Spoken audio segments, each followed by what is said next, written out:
Welcome back to the Unstuck movement. I'm your host, Rob Z. This platform features amazing people who have true testimonies of breakthrough for your life and for your business.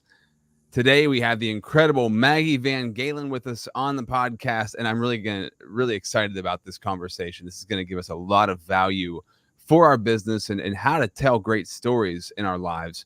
And when it comes to content creation, I think everybody out there who is in the online space is always working and tweaking how to make better content. And I think, especially for myself, I want to make sure I'm as authentic as possible in the things that I put out there. So, Maggie, my question to you is, what is the secret sauce behind the art of authentic content creation? Well, first of all, Rob, thank you for having me. This is awesome. I love the title of your podcast. I think it's amazing. Oh, thank you. So the secret sauce, I think, lies in the question is being authentic. So being true to yourself, being true to your business and what you represent, and keeping it short. So whether you have somebody that writes for you like me, or you write for yourself, even if you use AI, which I cringe a little bit at, make sure that you're looking at it and it's really representing who you are and what you offer and what your clients are expecting from you. So that's my secret sauce. And So with an added sprinkle of please keep it short. So don't lie and keep it short. Exactly. It's almost, it's like the whole catfish concept. You know, you don't want to catfish somebody and they're all excited about who you are, and then they get to actually meet you and they're like, oh, you're not the person that you said you were at all. What a great disappointment. Yes. It sounds great going in, but terrible once you actually figure out the secret. So yeah, this platform, the Unstuck movement, right? It's was created for our business and our life to be able to find the breakthroughs that we need to have to break the chains that have been holding us back. So it's brought to you by the Connected Leaders Academy. The Connected Leaders Academy is a platform of over 400 amazing entrepreneurs from all over the world who are heart-centered servant leaders who want to help each other grow. Check out connectedleadersacademy.com for more information. And also, as a quick reminder, if you're ready to become the go-to authority in your industry, if you want to make the impact that you know you're able to make in people's lives, and you want to live from the level of value that you know you have to offer, what I want to do is I want to offer you an opportunity to do that through creating your own platform, through creating your own podcast that brands you, brands what you do, and also connects you to incredible people. Right now, you can go to robzwentz.com and join the waitlist for the Pro Podcaster Academy. I'd love to have you there. It's robzwentz.com. This is Maggie van Galen. So Maggie is an award-winning children's book author and professional copywriter.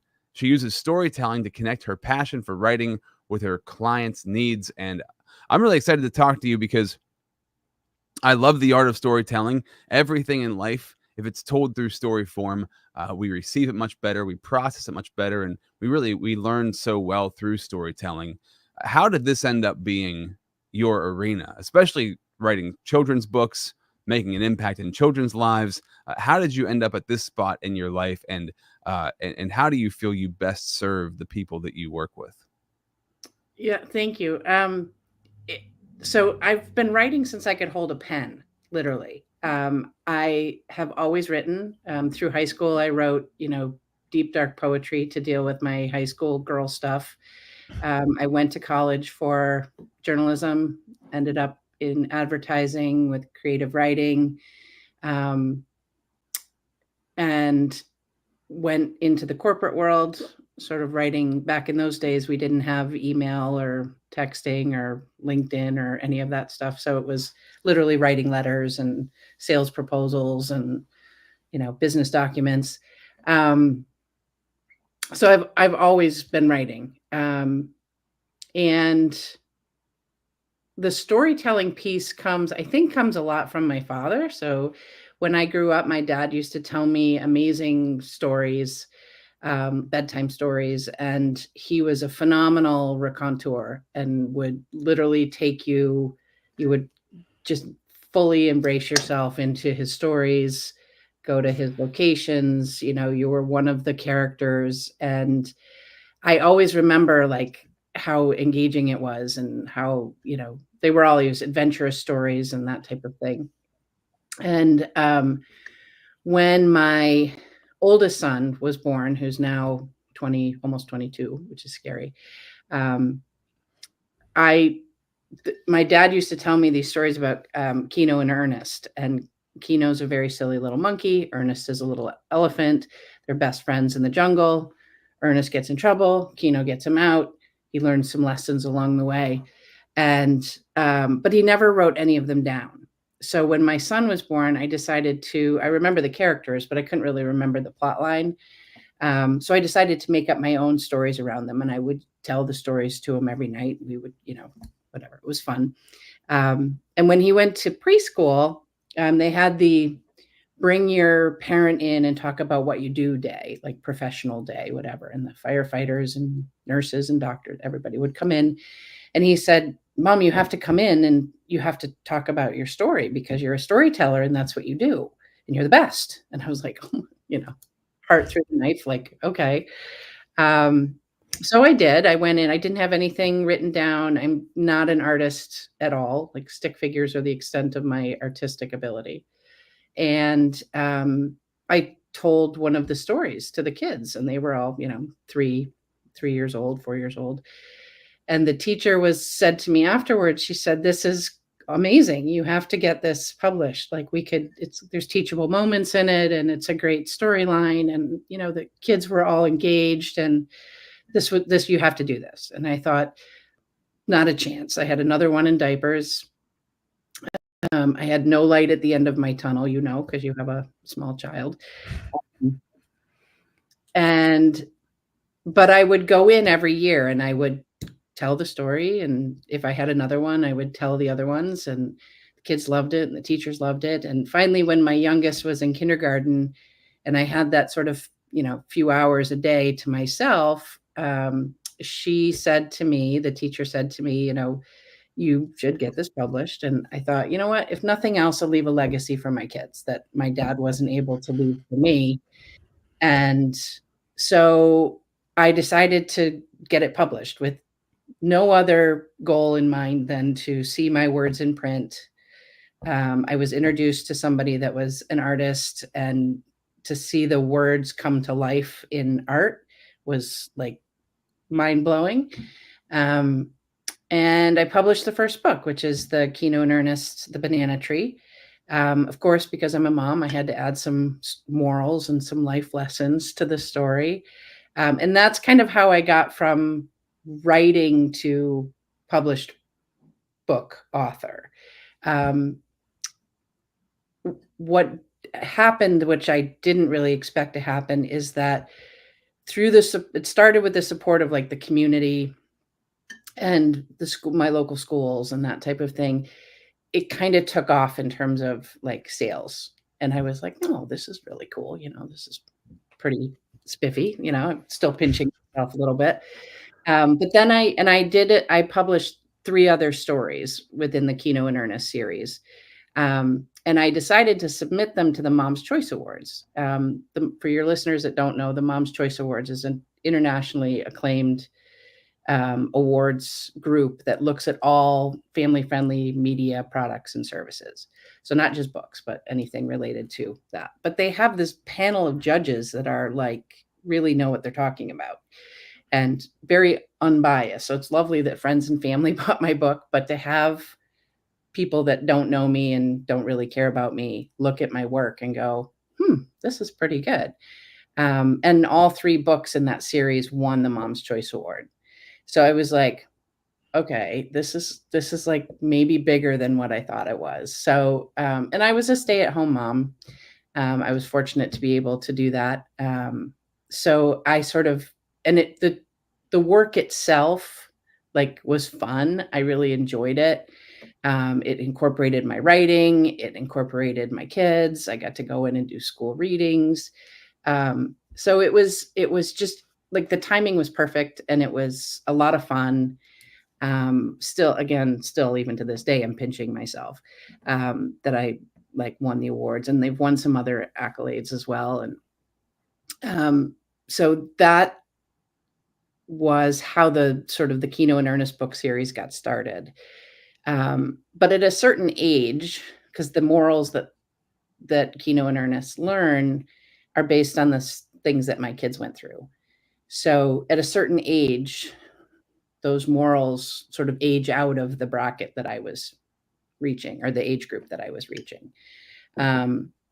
So I sort of stopped doing the books in terms of writing them, but still wanted to write and still wanted to write on my own terms. So I wrote for, I went back to my journalism roots, wrote for local papers. People started coming to me and asking me if I would, proof their work or help them with a writing project or read their marketing material, read their landing pages.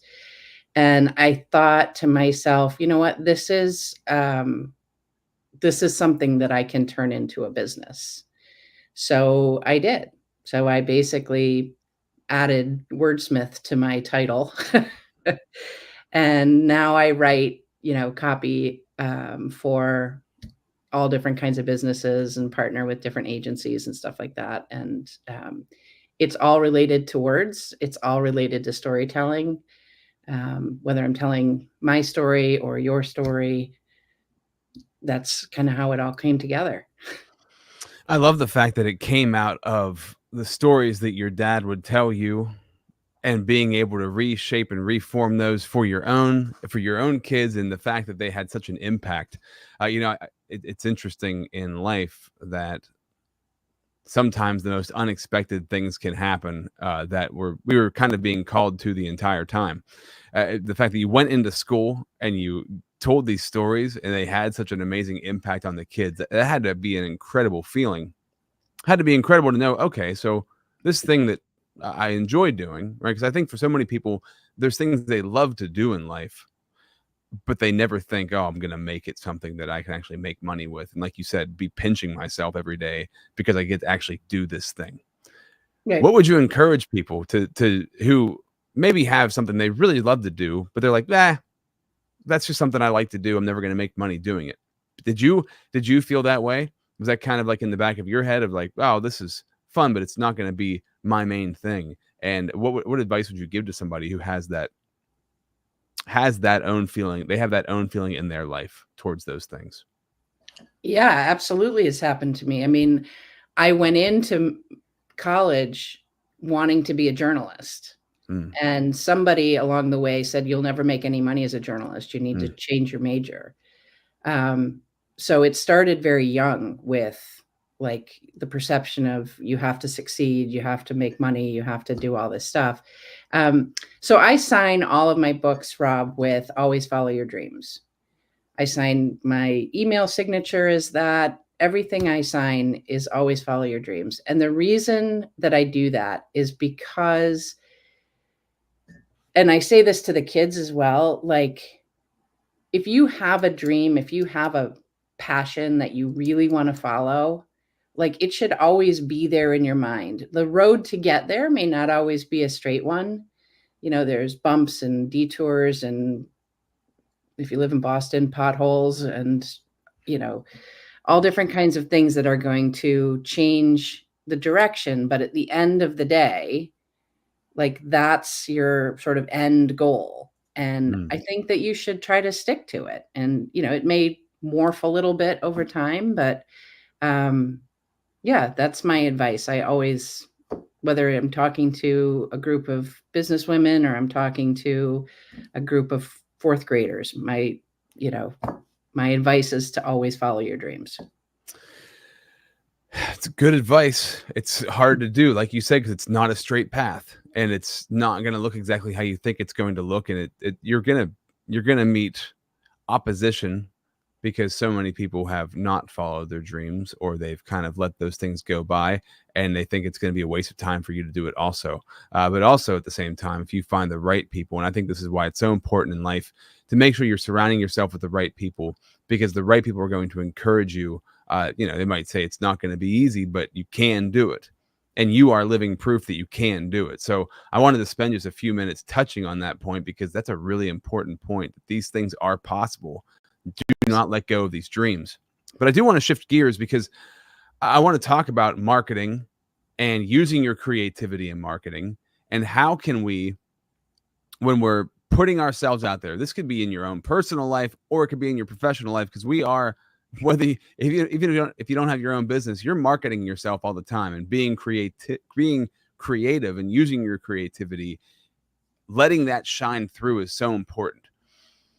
I want to jump into, we're going to spend 1 minute shouting out the sponsor of the show. When we come back, though, I want to talk about the biggest challenge in balancing creativity and storytelling in marketing, and how we can nail that and get it right. We'll talk about that in 1 minute. Are you struggling to make consistent, valuable content for yourself? Do you want to have an efficient and effective way to create content that attracts the people that you want to connect with in life, the people you want to build relationships with in business? Do you want to be the go-to authority at what you do, at what you're great at? Would it be helpful for you if you had a platform that connects you to incredible people in your industry? The kind of platform that gets you leads and lands you clients without you having to beat down anybody's door or blow up anybody's inbox. Whether you're already creating content or you're desiring to start and it's something that's been kind of burning inside of you for a while, I urge you and encourage you to check out the Pro Podcaster Academy. Get started right now. Join the waitlist at robzwentz.com. Hi, my name is Jose Escobar, and I'm the founder and CEO of the Connected Leaders Academy. We're a growing tribe, a community of entrepreneurs all over the world globally. If you're an entrepreneur and you're looking to grow personally and professionally, scale your influence, develop your skill sets, move the needle in your business, more clients, more money, more profit, the bottom line, and of course, grow your circle and your network like never before, join the Connected Leaders Academy today. Check me out on Instagram and on Facebook, the @ JAESCO25. We look forward to having you join us. Take care. So, Maggie, balancing creativity in our life, mixing that with the marketing that we do in life, what is the biggest challenge in that area, and how can we find a sweet spot for that? So I think we're all creative. I talk to a lot of people that say, I'm not a creative person. I can't come up with the words, but I think there's inspiration everywhere you look. I just did a post on this the other day. I went for a walk with my dog because my creative juices weren't flowing. And I thought, I'm going to take some pictures and just see what comes up. And I came across some really great things. So a couple days ago, I did a writing class for the brownie troop in my town, the local brownie troop. So like 9 and 10-year-old girls. And the whole theme was about paying it forward. And so I started my presentation with a picture I took, which my neighbor had, like, their garden had overflowed and there was tomatoes coming out of his ears. So he just put a bucket outside his house with a little sign that said free vegetables. And I thought, okay, that's a whole story, right? About paying it forward, about giving back, about helping strangers. Somebody could walk by and could be like, oh my God, I haven't eaten a fresh vegetable in forever. I'm going to take the whole bucket. That there's a whole story there. Like 3 driveways on, there's my neighbor's RV is parked there, and she has little Cookie Monster Crocs stuck on the feet of the stairs that go into her RV. I'm like, oh my God, it's so cute, right? Like there's a whole story there. So I think creativity can come from anywhere. And the key is to, and from a business perspective, I think, is to, again, be authentic, like represent who you are and what your brand is, and draw people in with the words and the pictures if you're more on the photography or picture side of things, but tie the two together. Like, how does that all tie in? So like I use the tomatoes, the free vegetables in a intro piece to my paying it forward writing class to a group of 9 and 10-year-olds. I might use the Cookie Monster Crocs in my writing for social media workshop as a prompt. Like, how are you going to use this as a prompt to write for your business? So Be authentic with your creativity. Look around you for creativity. I think those are and honestly, that might be like, oh, that's so simple. But honestly, that's creativity is not creativity, like you said, is everywhere. yeah. So I don't need to manufacture creativity. It's all around me. So I used to work in radio broadcasting, right? I hosted a morning show for many years. And that morning show was kind of like, it was kind of Seinfeld-ish in the sense that like it was a show about nothing because it was just lifestyle stuff. It was just things that happen in daily life and then bringing it up and making it a conversation topic. Yeah. And when you bring up something that's super relatable, everybody can relate to it because they're like, oh, that happens to me in my life. Right. So create, like you said, like those things are everywhere. You have to be paying attention. So I love how you said that because it's not about like, am I creative or are things creative? No, it's literally everywhere, but you've got to be in the right frame of mind and mindset to be looking for it. And you have to be aware and spotting it wherever it is. So that's really cool. And I think this too, like you said about creativity, people will say they're not creative. We get creativity like beaten out of us in life is what happens, right? People don't like, adults shouldn't be creative. You know, we have to go to work and we're boring, which is like when I get around a group of people, I like to hang out with kids a lot of time because they're the ones having fun.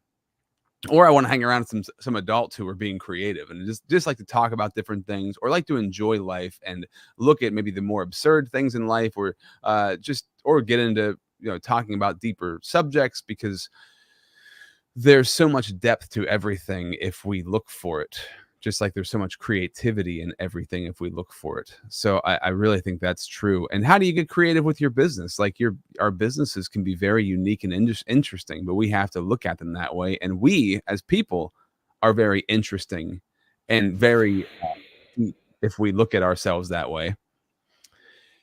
How do you decide if a story idea is worth pursuing? How do you decide if something creative is worth pursuing, like the tomatoes in the bucket or the Cookie Monster Crocs on the RV? How do you make that decision of like, oh, this is something I should go after, or it's maybe not something that it seemed like a good idea, but maybe it's not? So I think I think people buy from people, right? From a business perspective. So if you can put yourself in the shoes of who's buying your whatever, your widget, and ask yourself, what is it that they need, want, desire, and how can I provide that to them in a trustworthy way that represents my brand so they trust that if they actually buy that product from me, that's what they're going to get. And then you craft your message around that promise. Mm-hmm. I think you will win every time. That's the way I look at it. So for example, I have a client who I tend to, my sweet spot in terms of who I work with tend to be people that have a lot to say, but don't always say it very well.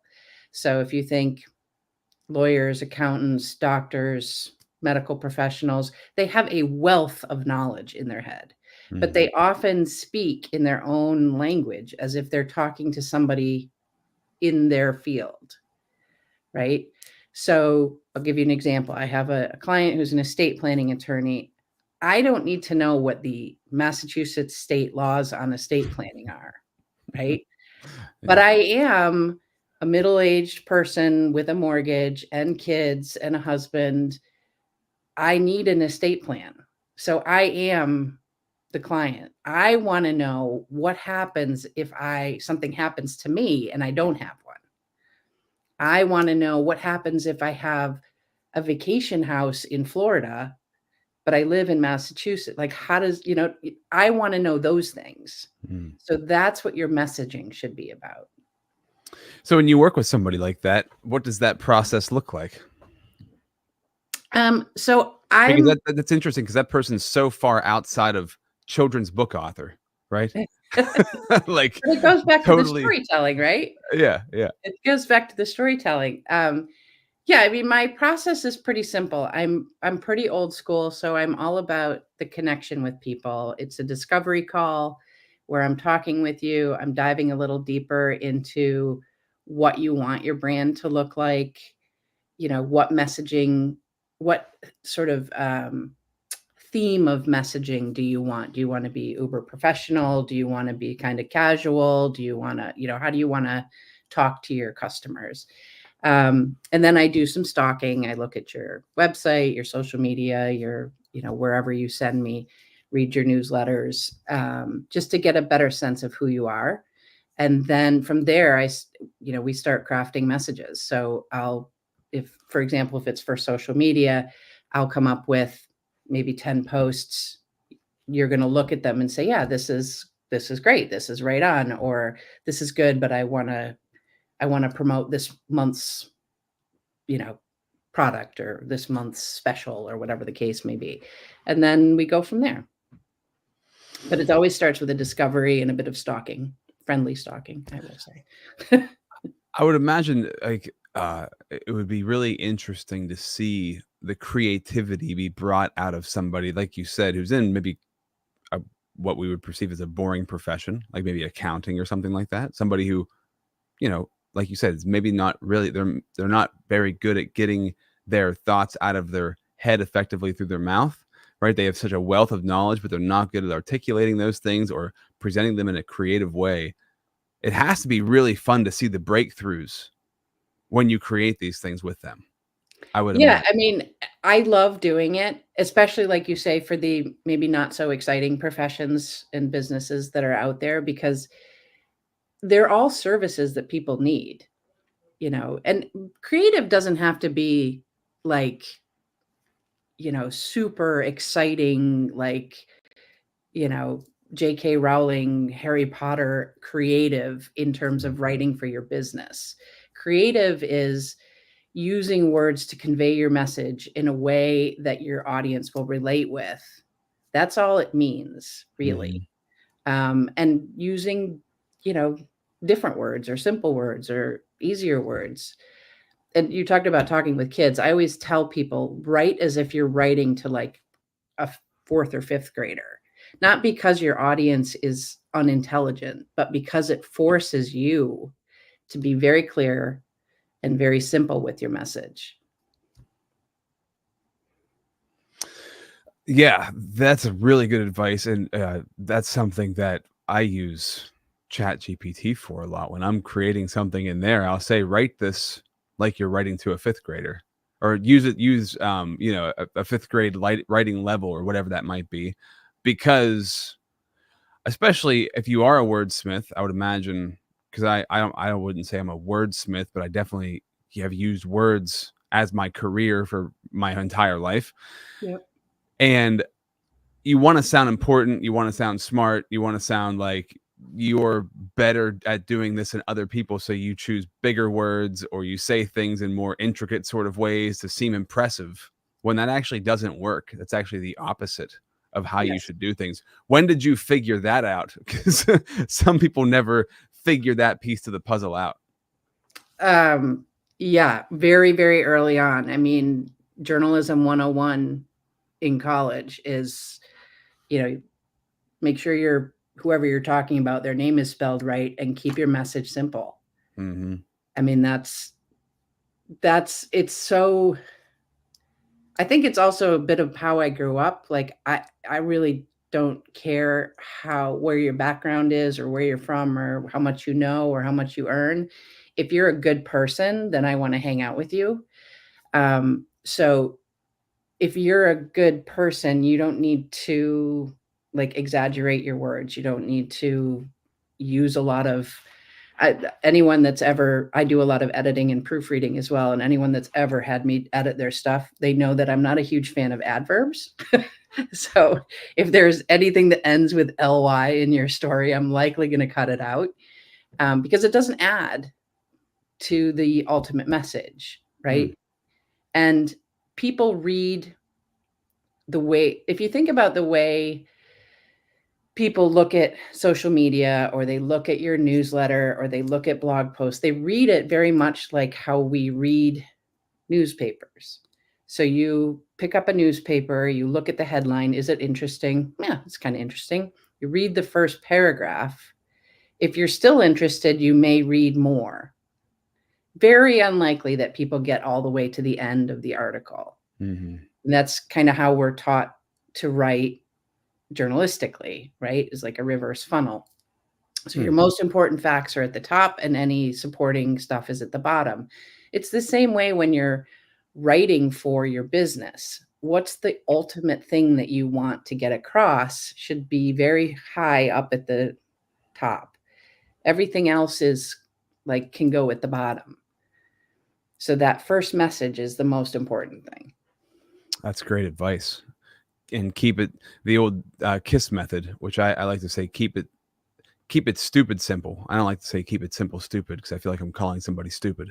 So I call it keep it simple and short. Oh, there you go. That's even better. I like that. Yeah, keeping it short. And this is something I talk about all the time because being precise in your communication is so important. And being precise is saying all the things that need to be said in the smallest and shortest amount of words. If you can do that, you can really effectively communicate and really get a message across in a powerful way. And the best communicators, that's how they communicate. I really think that's so valuable. And something I did want to touch on you with, because I did mention ChatGPT and AI. I wanted to know about how do you view AI influencing the world that you work in? Is it a positive? Is it a negative? Should people lean on it? Do you lean on it? What are your thoughts? Yeah, I think this is a whole podcast in itself, to be honest. Yeah. So I have mixed emotions, but basically I think AI is not going away. So I think you can either stick your head in the sand or you can learn about it and learn its pros and cons, which I've done. I've taken some courses because it is affecting my industry a lot. It affects a lot of industries, but I think it is a tool. I think it's a useful tool that people can use. I do use it for just as a tool. So I may say, because I'm not a lawyer. So I'll go back to my lawyer example.